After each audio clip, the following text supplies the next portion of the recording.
Dabhoi તરસાણા highway ઉપર ગાંડા બાવળોનું સામ્રાજ્ય જોવા મળી રહ્યું છે, જેને પગલે વાહન ચાલકોને વાહન હંકારવામાં મુશ્કેલી પડી રહી છે.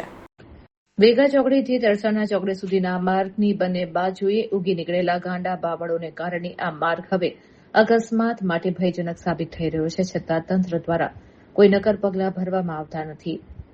રોડની બંને તરફ ઉગી નીકળેલા બાવળો એટલા વિશાળ થઈ ગયા છે કે વાહન ચાલકોની દ્રશ્યતા નોંધપાત્ર રીતે ઘટી ગઈ છે.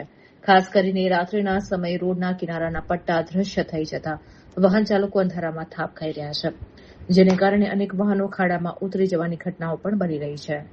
સાંકડા માર્ગ પર સામેથી આવતા મોટા વાહનોને જગ્યા આપવા જતા ટુ વ્હીલર ચાલકોને ઝૂકેલી બાવળની ડાળીઓ અને તીક્ષ્ણ કાંટાનો સામનો કરવો પડે છે, જેમાં વાહન ચાલકો ઇજાગ્રસ્ત થવા સામે તેમના કપડાં ફાટી જવાની ફરિયાદો પણ વ્યાપક બની છે. સ્થાનિક રહીશોમાં તંત્રની ઘોર નિષ્કાળજીને લઈને ભારે આક્રોશ જોવા મળી રહ્યો છે. ડભોઈ પંથકની જનતાની એક જ માંગ છે કે હાઈવે ઓથોરિટી સત્વરે સફાઈ અને ટ્રીમિંગની કામગીરી હાથ ધરે, જેથી નિર્દોષ વાહન ચાલકો સુરક્ષિત મુસાફરી કરી શકે.